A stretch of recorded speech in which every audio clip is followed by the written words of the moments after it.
ನಮಸ್ಕಾರ ಸ್ನೇಹಿತರೆ. ಪ್ರಥಮ BA ಮತ್ತು BComನವರಿಗಿರುವಂತಹ ಇಂಪಾರ್ಟೆಂಟ್ ಚಾಪ್ಟರ್ ಬಗ್ಗೆ ಇವತ್ತೊಂದು ಕ್ಲಾಸ್ ಮಾಡ್ತಿದ್ದೇನೆ. ICHRನಲ್ಲಿರುವಂತಹ ಇನ್ನೊಂದು ಇಂಪಾರ್ಟೆಂಟ್ 10 or 15 ಮಾರ್ಕ್ಸ್ಗೆ ಬರುವಂಥ ಇಂಪಾರ್ಟೆಂಟ್ ಕ್ವಶನ್, ರಾಜ್ಯಸಭೆಯ ರಚನೆ ಮತ್ತು ಸಂಘಟನೆ. ಈಗಾಗಲೇ ನಾವು ಲೋಕಸಭೆಯ ಬಗ್ಗೆ ಬರೆದಿದ್ದೇವೆ, ರಚನೆ ಸಂಘಟನೆಗಳೆಲ್ಲ ಕಾರ್ಯಗಳ ಬಗ್ಗೆ ಎಲ್ಲ ಈಗಾಗಲೇ ಒಂದು ವಿಡಿಯೋ ಮಾಡಿ ಹಾಕಿದ್ದೇನೆ, ದಯವಿಟ್ಟು ಅದನ್ನು ನೋಡಿ. ಇದರ ಲೋಕಸಭೆ ರಾಜ್ಯಸಭೆ ಎರಡರಲ್ಲಿ ಯಾವುದಾದ್ರೂ ಒಂದು ಕ್ವಶನ್ಸ್ನ ಕೇಳ್ತಾರೆ, ರಿಪೀಟೆಡ್ ಆಗಿ ಬಂದಿರೋದ್ರಿಂದ ಇದನ್ನು ದಯವಿಟ್ಟು ಓದ್ಕೋಬೇಕಾಗಿ ಕೇಳ್ತೇನೆ. ಹಾಗೆಯೇ ಈ ಲೋಕಸಭೆ ಮತ್ತು ರಾಜ್ಯಸಭೆ ಅನ್ನುವಂಥದ್ದು ಏನಿದೆ ಅದು ಸಂಸತ್ತಿನ ಎರಡು ಸದನಗಳು. ಲೋಕಸಭೆ, ರಾಜ್ಯಸಭೆ, ಕೇಂದ್ರ ಸಂಸತ್ತು ಏನಿದೆ ಅದರದ್ದು ಎರಡು ಸದನಗಳಾಗಿರ್ತವೆ, ಲೋಕಸಭೆ, ರಾಜ್ಯಸಭೆ. ರಾಜ್ಯಸಭೆಯ ಬಗ್ಗೆ ಡೀಟೇಲ್ ಆಗಿ ಹೇಳೋದಾದರೆ ಫಸ್ಟ್ ಸ್ವಲ್ಪ ಪೀಠಿಕೆಗೆ ಬರಿಬೇಕಾಗ್ತದೆ. ರಾಜ್ಯಸಭೆಯು ಸಂಸತ್ತಿನ ಮೇಲ್ಮನೆಯಾಗಿದೆ. ರಾಜ್ಯಸಭೆಯ ಗರಿಷ್ಠ ಸದಸ್ಯರ ಸಂಖ್ಯೆ 255ಕ್ಕಿಂತ ಹೆಚ್ಚಿರಬಾರದೆಂದು ಸಂವಿಧಾನ ಗೊತ್ತುಪಡಿಸಿದೆ. ಇದರಲ್ಲಿ 238 ರಾಜ್ಯ ಮತ್ತು ಕೇಂದ್ರಾಡಳಿತ ಪ್ರದೇಶಗಳನ್ನು ಪ್ರತಿನಿಧಿಸ್ತಾರೆ. ಅಂದರೆ ಇದರಲ್ಲಿ 238 ಸದಸ್ಯರು ಏನಿದ್ದಾರೆ ಅವರು 250ಕ್ಕಿಂತ ಹೆಚ್ಚಿರಬಾರದು ಸದಸ್ಯರು, ಹಾಗೂ 238 ಸದಸ್ಯರು ರಾಜ್ಯ ಮತ್ತು ಕೇಂದ್ರಾಡಳಿತ ಪ್ರದೇಶಗಳನ್ನು ಪ್ರತಿನಿಧಿಸ್ತಾರೆ. ಉಳಿದ 12 ಸದಸ್ಯರನ್ನು ಮಾತ್ರ ರಾಷ್ಟ್ರಪತಿಯವರೇ ನಾಮಕರಣ ಮಾಡ್ತಾರೆ. ಪ್ರಸ್ತುತ ರಾಜ್ಯಸಭೆಯು 245 ಸದಸ್ಯರನ್ನು ಹೊಂದಿದೆ. ಇಲ್ಲಿ 229 ಸದಸ್ಯರುಗಳು ರಾಜ್ಯನ ಪ್ರತಿನಿಧಿಸಿದರೆ 4 ಸದಸ್ಯರು ಕೇಂದ್ರಾಡಳಿತ ಪ್ರದೇಶವನ್ನು ಪ್ರತಿನಿಧಿಸ್ತಾರೆ. 12 ಸದಸ್ಯರನ್ನು ನಾಮಕರಣ ಮಾಡೋದು ರಾಷ್ಟ್ರಪತಿಗಳಾಗಿರ್ತಾರೆ. ಸೇಮ್ ಲೈಕ್ ಲೋಕಸಭೆ, ಅಲ್ಲಿ ಕೂಡ ಹಾಗೇನೆ. ಅಲ್ಲಿ ಇರುವುದು ಎಷ್ಟು ಜನ ಇರ್ತಾರೆ, ಅಲ್ಲಿ ಇರಬೇಕಾಗಿರೋದು 552 ಸದಸ್ಯರು, ಬಟ್ ಈಗ ಇರುವುದು 545. ಹಾಗೆಯೇ 13 ಸದಸ್ಯರನ್ನ ಕೇಂದ್ರಾಡಳಿತ ಪ್ರದೇಶಗಳು ಇದ್ದರೆ ಇಬ್ಬರನ್ನ ರಾಷ್ಟ್ರಪತಿಗಳು ನೇಮಿಸ್ತಾರೆ. ಹಾಗೆಯೇ ಸೇಮ್ ಇಲ್ಲಿ ಇರಬೇಕಾಗಿರುವಂಥದ್ದು 250ಕ್ಕಿಂತ ಜಾಸ್ತಿ ಇರಬಾರ್ದು, ಬಟ್ ಈಗ ಇರೋದು 238 ಜನ ಸದಸ್ಯರು. ಅದರಲ್ಲಿ 12 ಜನ 238 ಜನವನ್ನು ಕೇಂದ್ರಾಡಳಿತ ಪ್ರದೇಶನ, ರಾಜ್ಯ ಮತ್ತು ಕೇಂದ್ರಾಡಳಿತ ಪ್ರದೇಶನ 238 ಜನ ಪ್ರತಿನಿಧಿಸ್ತಾರೆ. ಅಂದರೆ ರಾಜ್ಯ ಮತ್ತು ಕೇಂದ್ರಾಡಳಿತ ಪ್ರದೇಶಗಳಿಂದ ಅವರು ಜನರಿಂದ ಆಯ್ಕೆಯಾಗಿ ಬಂದವರಾಗಿರ್ತಾರೆ. ಇನ್ನು 12 ಜನರನ್ನು ಇಲ್ಲಿ ರಾಜ್ಯಸಭೆಯಲ್ಲಿ 12 ಜನರನ್ನು ರಾಷ್ಟ್ರಪತಿ ನೇಮಿಸ್ತಾರೆ.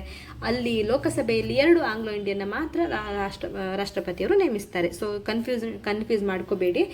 ನಾನು ಇನ್ನು ಅಲ್ಲಿದ್ದು ಇಲ್ಲಿ ಮರ್ಜ್ ಮಾಡಲ್ಲ, ಜಸ್ಟ್ ಇಲ್ಲಿ ರಚನೆಯಲ್ಲಿ ಮಾತ್ರ ಸ್ವಲ್ಪ ನಾನು ನಿಮಗೆ ಕನ್ಫ್ಯೂಸ್ ಆಗಬಾರ್ದು ಅಂತ ಎಕ್ಸ್ಪ್ಲೇನ್ ಮಾಡಿದ್ದೆ ಅಷ್ಟೇ. ಈಗ ಅವರ ಅರ್ಹತೆಗಳನ್ನು ನೋಡೋದಾದರೆ, ರಾಜ್ಯಸಭೆಯ ಸದಸ್ಯರಾಗಲು ಇರಬೇಕಾದಂಥ ಅರ್ಹತೆಗಳನ್ನು ನೋಡೋದಾದರೆ, ಮೊದಲು ಅವರು ಭಾರತದ ಪ್ರಜೆಯಾಗಿರಬೇಕು, 30 ವರ್ಷ ವಯಸ್ಸಿನವರಾಗಿರಬೇಕು, ಸಂಸತ್ತು ಗೊತ್ತುಪಡಿಸಿದ ಇತರ ಅರ್ಹತೆಗಳನ್ನು ಹೊಂದಿರಬೇಕು, 1951ರ ಪ್ರಜಾಪ್ರತಿನಿಧಿ ಕಾಯ್ದೆಯ ಪ್ರಕಾರ ಸಂಬಂಧ ರಾಜ್ಯದ ಲೋಕಸಭಾ ಕ್ಷೇತ್ರದ ಮತದಾರರಾಗಿರ್ಬೇಕು. ಅಂದರೆ ಅವರು ಎಲ್ಲಿ ಯಾವ ರಾಜ್ಯಕ್ಕೆ ಪ್ರತಿನಿಧಿಸ್ತಾರೋ ಆ ರಾಜ್ಯದ ಲೋಕಸಭೆಯ ಮತದಾರರಾಗಿರಬೇಕು ಅವರು. ಹಾಗೆಯೇ ಲೋಕಸಭೆ ಸದಸ್ಯರಿಗೆ ಗೊತ್ತುಪಡಿಸಿದ ಅನರ್ಹತೆಗಳು ರಾಜ್ಯಸಭೆ ಸದಸ್ಯರಿಗೂ ಅನ್ವಯವಾಗುತ್ತದೆ. ಈಗ ಲೋಕಸಭೆ ಸದಸ್ಯರಿಗೆ ಏನೆಲ್ಲ ಅನರ್ಹತೆಗಳಿದೆ ಅಂತ ಅಲ್ಲಿ ಸಂವಿಧಾನ ಗೊತ್ತುಪಡಿಸಿದ ಅನರ್ಹತೆಗಳು ಮತ್ತು ಜನತಾ ಪ್ರಾತಿನಿಧಿಕ ಕಾಯ್ದೆ ಗೊತ್ತುಪಡಿಸಿದ ಅನರ್ಹತೆಗಳು ಏನು ಇದಾವಲ್ಲ 4 ಮತ್ತು 5 ಪಾಯಿಂಟ್ಸ್ಗಳು, ಅದೆಲ್ಲ ಪಾಯಿಂಟನ್ನು ಕೂಡ ಇಲ್ಲಿ ಅನರ್ಹತೆಗಳಿದೆ.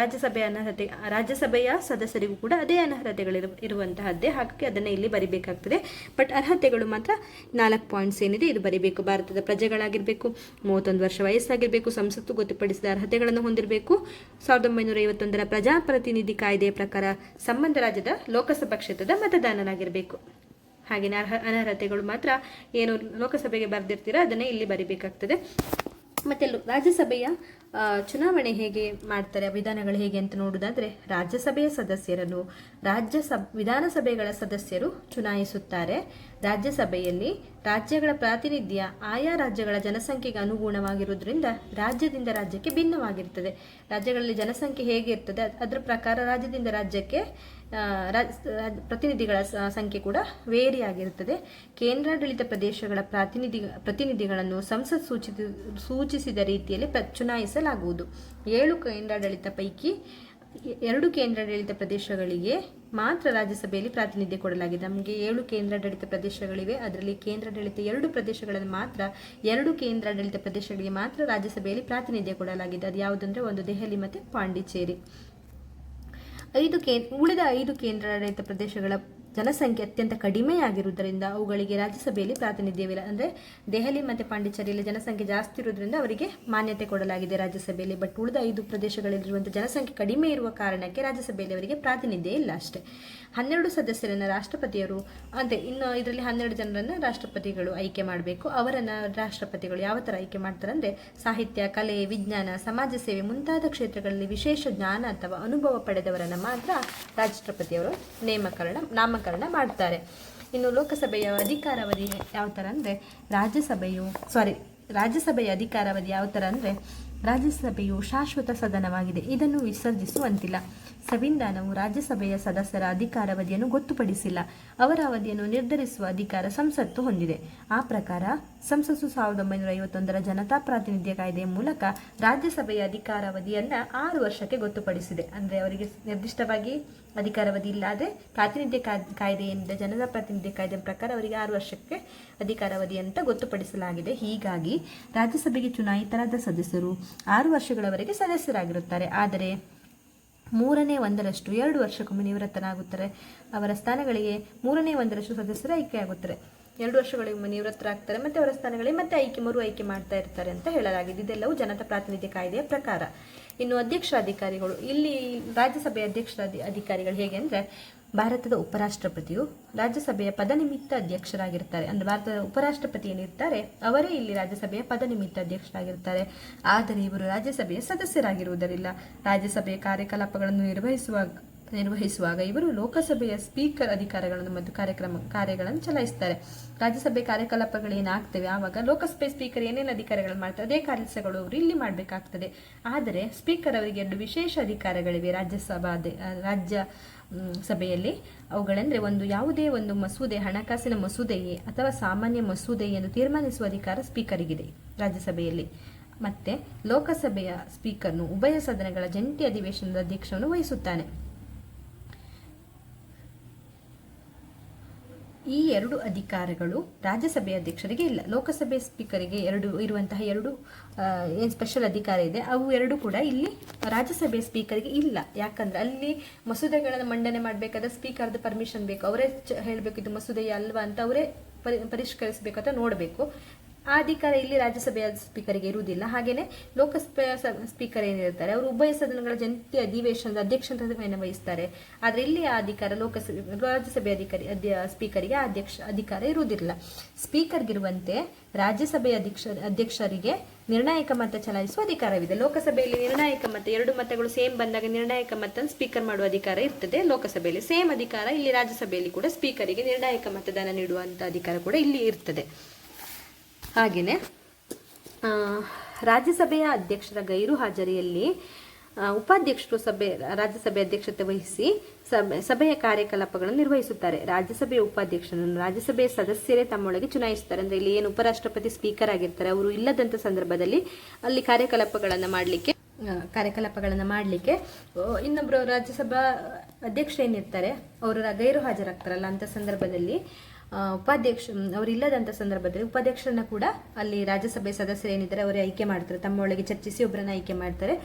ಉಪಾಧ್ಯಕ್ಷರ ಹುದ್ದೆನೂ ಕೂಡ ಖಾಲಿಯಾದಾಗ ಅದನ್ನು ರಾಜ್ಯಸಭೆಯ ಅದನ್ನು ತುಂಬಲು ರಾಜ್ಯಸಭೆ ಬೇರೆ ಒಬ್ಬನ ಚುನಾಯಿಸ್ತಾರೆ. ಅಂದರೆ ಉಪರಾಷ್ಟ್ರಪತಿಗಳು ಅಧ್ಯಕ್ಷರಾಗಿರ್ತಾರೆ. ಅವರು ಇಲ್ಲದಂಥ ಪರಿಸ್ಥಿತಿಯಲ್ಲಿ ಇನ್ನೊಬ್ಬರನ್ನ ಉಪಾಧ್ಯಕ್ಷರನ್ನಾಗಿ ಮಾಡ್ತಾರೆ. ಅವರು ಇಲ್ಲದಂಥ ಸಂದರ್ಭದಲ್ಲಿ ಬೇರೆ ಯಾರನ್ನಾದರೂ ಅವರೇ ನಿರ್ಣಯಿಸ್ತಾರೆ ಅಥವಾ ಚುನಾಯಿಸ್ತಾರೆ ರಾಜ್ಯಸಭೆಯ ಉಪಾಧ್ಯಕ್ಷರ ಹುದ್ದೆಗೆ. ರಾಜ್ಯಸಭೆಯ ಸದಸ್ಯರು ಸಹ ಲೋಕಸಭೆಯ ಸದಸ್ಯರಿಗಿರುವಂತೆ ಕೆಲವು ಹಕ್ಕು ಮತ್ತು ಸವಲತ್ತುಗಳನ್ನು ಹೊಂದಿರುತ್ತಾರೆ. ಸದನದಲ್ಲಿ ವಾಕ್ ಸ್ವಾತಂತ್ರ್ಯ, ಸಿವಿಲ್ ವಾದಗಳಿಗೆ ಸಂಬಂಧಿಸಿದಂತೆ ಅಧಿವೇಶನದ ಸಮಯದಲ್ಲಿ ದಸ್ತಗಿರಿಯಲ್ಲಿ ವಿನಾಯಿತಿ ಇತ್ಯಾದಿ. ಅಧಿವೇಶನದ 40 ದಿನಗಳ ಮುಂಚೆ ಅಥವಾ ಅಧಿವೇಶನ ಮುಗಿದ 40 ದಿನಗಳವರೆಗೆ ದಸ್ತಗಿರಿ ಮಾಡುವಂತಿಲ್ಲ. ಸ್ಪೀಕರ್ ಅನುಮತಿ ಇಲ್ಲದೆ ಸಂಸತ್ತಿನ ಆವರಣದಲ್ಲಿ ಎಂಪಿಗಳನ್ನು ದಸ್ತಗಿರಿ ಮಾಡುವಂತಿಲ್ಲ. ಸ್ಪೀಕರ್ ಪರ್ಮಿಷನ್ ಇಲ್ಲದೆ ಯಾವುದಾದ್ರೂ ಮೆಂಬರ್ ಆಫ್ ಪಾರ್ಲಿಮೆಂಟ್ ಏನಿದೆ ಅವ್ರನ್ನ ದಸ್ತಗಿರಿ ಮಾಡುವ ಅಧಿಕಾರ ಕೂಡ ಯಾರಿಗೆ ಇರುವುದಿಲ್ಲ. ರಾಜ್ಯಸಭೆಯ ಸದಸ್ಯರನ್ನು ದಸ್ತಗಿರಿ ಮಾಡುವಂತಿಲ್ಲ ವಿದೌಟ್ ಸ್ಪೀಕರ್ ಅನುಮತಿ. ಸೊ ಇದಿಷ್ಟು ರಾಜ್ಯಸಭೆಯಲ್ಲಿರುವಂಥ ಅಧಿಕಾರಿಗಳ ಬಗ್ಗೆ ಆಗಿರುತ್ತದೆ. ಇನ್ನು ರಾಜ್ಯಸಭೆಯ ಅಧಿಕಾರ ಮತ್ತು ಕಾರ್ಯಗಳನ್ನು ನೋಡೋದಾದ್ರೆ ಅಲ್ಲಿ ಒಂದು 6 ಪಾಯಿಂಟ್ ಇದೆ. ಲೋಕಸಭೆಯಲ್ಲಿ ಸೇಮ್ ಇಲ್ಲಿ ಕೂಡ ಇಲ್ಲಿ ರಾಜ್ಯಸಭೆಯ ಅಧಿಕಾರ ಮತ್ತು ಕಾರ್ಯಗಳು 3 ಇರ್ತದೆ. ಒಂದು ಶಾಸನೀಯ ಅಧಿಕಾರ, ಇನ್ನೊಂದು ಕಾರ್ಯಾಂಗೀಯ ಅಧಿಕಾರ, ಮತ್ತೊಂದು ಹಣಕಾಸಿನ ಅಧಿಕಾರ. ಸೊ ನೀವು ಇನ್ನು ಇದಿಷ್ಟು ಪಾಯಿಂಟ್ ಬರೀಬೇಕು. ಅಂದರೆ ಸ್ವಲ್ಪ ಪೀಠಿಕೆ ಬರೀರಿ ರಾಜ್ಯಸಭೆದು. ಆಮೇಲೆ ಪೀಠಿಕೆ ಬರೆದ ನಂತರ ಅಲ್ಲಿ ಅರ್ಹತೆಗಳೇನಿದೆ, ಎಷ್ಟು ಸದಸ್ಯರು ಇರ್ತಾರೆ, ರಚನೆ ಮತ್ತು ಸಂಘಟನೆ ಬರೀರಿ. ಎಷ್ಟು ಸದಸ್ಯರು ಇರಬೇಕು, ಈಗ ಎಷ್ಟಿದ್ದಾರೆ ಮತ್ತು ಹೇಗೆ ಯಾರು ನಾಮಕರಣ ಮಾಡ್ತಾರೆ ಅದೊಂದಿಷ್ಟು ಬರೀಬೇಕು. ಆಮೇಲೆ ಅರ್ಹತೆ ಬರೀರಿ. ಆಮೇಲೆ ಚುನಾವಣೆ ವಿಧಾನವನ್ನು ಬರೀರಿ. ಆಮೇಲೆ ಅಧಿಕಾರಾವಧಿಯನ್ನು ಬರೀರಿ. ಅಧ್ಯಕ್ಷರ ಅಧಿಕಾರಿಗಳ ಬಗ್ಗೆ ಬರೀರಿ. ಆಮೇಲೆ ರಾಜ್ಯಸಭೆಯ ಅಧಿಕಾರಿ ಕಾರ್ಯಗಳನ್ನು ಬರೀರಿ.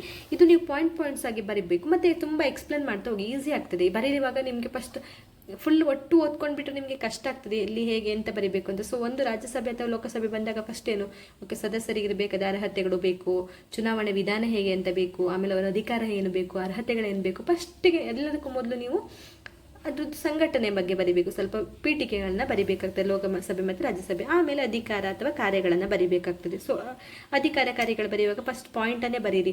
ಅಲ್ಲಿ ರಾಜ್ಯಸಭೆಯಲ್ಲಿ 3 ಇದ್ರೆ ಲೋಕಸಭೆಯಲ್ಲಿ 6 ಇರ್ತದೆ ಅಧಿಕಾರಾವಧಿ, ಲೋಕಸಭೆಯಲ್ಲಿ ರಾಜ್ಯಸಭೆಯಲ್ಲಿ 3 ಇರ್ತದೆ. ನಿಮ್ಗೆ ಈಸಿ ಆಗ್ತದೆ. ಇದೊಂದು ಶಾಸನೀಯ ಅಧಿಕಾರ ಇದೆ, ಇನ್ನೊಂದು ಕಾರ್ಯಾಂಗೀಯ ಅಧಿಕಾರ ಇದೆ, ಹಣಕಾಸಿನ. ಈ 3 ಅಧಿಕಾರದ ಬಗ್ಗೆ ಸ್ವಲ್ಪ ಎಕ್ಸ್ಪ್ಲೇನ್ ಮಾಡ್ತಾ ಹೋಗಿ.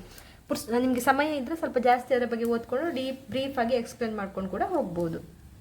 ಇನ್ನು ಶಾಸನೀಯ ಅಧಿಕಾರ ಸ್ವಲ್ಪ ನೋಡೋದಾದ್ರೆ, ಸಾಮಾನ್ಯ ಶಾಸನಗಳ ರಚನೆಯಲ್ಲಿ ರಾಜ್ಯಸಭೆಯ ಅಧಿಕಾರ ಲೋಕಸಭೆಯ ಅಧಿಕಾರದಷ್ಟೇ ಇರುತ್ತದೆ. ಅವೆರಡು ಸಮಾನ ಅಧಿಕಾರ ಹೊಂದಿವೆ. ಯಾವುದೇ ಸಾಮಾನ್ಯ ಮಸೂದೆಯನ್ನು ಸಂಸತ್ತಿನ ಯಾವುದೇ ಸದನದಲ್ಲಾದರೂ ಮಂಡಿಸಬಹುದು. ಉಭಯ ಸದನಗಳು ಒಪ್ಪಿಗೆ ನೀಡಿದ ನಂತರವೇ ಮಸೂದೆ ಶಾಸನ ಆಗುತ್ತದೆ. ನಮ್ಗೆ ಈಗಾಗಲೇ ಗೊತ್ತಿರುತ್ತೆ, ಶಾಸನಗಳನ್ನ ಮಸೂದೆಯನ್ನು ಒಪ್ಪುವ ಅಧಿಕಾರ ಬರೀ ಲೋಕಸಭೆಗೆ ಮಾತ್ರ ಇರೋದಿಲ್ಲ, ರಾಜ್ಯಸಭೆಗೂ ಕೂಡ ಇರ್ತದೆ. 2 ಸದನಗಳು ಒಪ್ಪಿದ ಮೇಲೆ ಯಾವುದೇ ಶಾಸನ ಇದ್ರೂ ಕೂಡ ಅದು ಮಸೂದೆ ಇದ್ರೂ ಕೂಡ ಅದು ಶಾಸನ ಆಗ್ತದೆ. ಹಾಗೇನೆ ಸಾಮಾನ್ಯ ಮಸೂದೆಗಳ ಬಗ್ಗೆ ಉಭಯ ಸದನಗಳ ನಡುವೆ ಬಿಕ್ಕಟ್ಟು ಉಂಟಾದರೆ ಜಂಟಿ ಅಧಿವೇಶನ ಕರೆದು ಮಸೂದೆಗೆ ಮತ ಹಾಕಿ ನಿರ್ಣಯಿಸ್ತದೆ. ಅಂದ್ರೆ 2 ಉಭಯ ಸದನಗಳು ಅಂದ್ರೆ ರಾಜ್ಯಸಭೆ ಲೋಕಸಭೆ 2 ಮಧ್ಯೆ ಕಾಂಪ್ಲಿಕೇಟೆಡ್ ಇದ್ದಾಗ, ಈಗ ಅಧಿವೇಶನ ಮಂಡನೆ ವಿಷಯದಲ್ಲಿ ಏನಾದರೂ ಕಾಂಪ್ಲಿಕೇಟೆಡ್ ಇದ್ದಾಗ ಮತ್ತೆ ಇನ್ನೊಂದು ಅಧಿವೇಶನ ಅಥವಾ ವಿಶೇಷ ಜಂಟಿ ಅಧಿವೇಶನ ಕರೆದು ಮತ ಹಾಕುವ ಮೂಲಕ ಆ ಥರ ಮಾಡಿ ನಿರ್ಣಯಿಸುವಂತಹ ಅಧಿಕಾರ ಕೂಡ ಶಾಸನಾಧಿಕಾರದಲ್ಲಿ ಇರ್ತದೆ. ರಾಜ್ಯಸಭೆಯ ಶಾಸನಾಧಿಕಾರಿಗಳಲ್ಲಿ ಇದು ಕೂಡ ಒಂದಾಗಿರ್ತದೆ.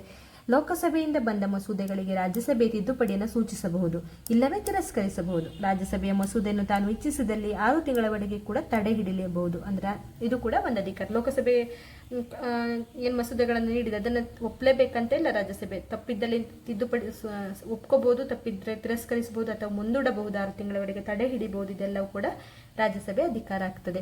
ಒಂದು ಕಾರ್ಯಾಂಗೀಯ ಅಧಿಕಾರ ನೋಡಿದಾದ್ರೆ, ರಾಜ್ಯಸಭೆಗೆ ಸೀಮಿತ ಕಾರ್ಯಾಂಗೀಯ ಅಧಿಕಾರವಿದೆ. ಮಂತ್ರಿಮಂಡಲವು ಲೋಕಸಭೆಗೆ ಮಾತ್ರ ಸಾಮೂಹಿಕ ಜವಾಬ್ದಾರಿಯಾಗಿರ್ತದೆ.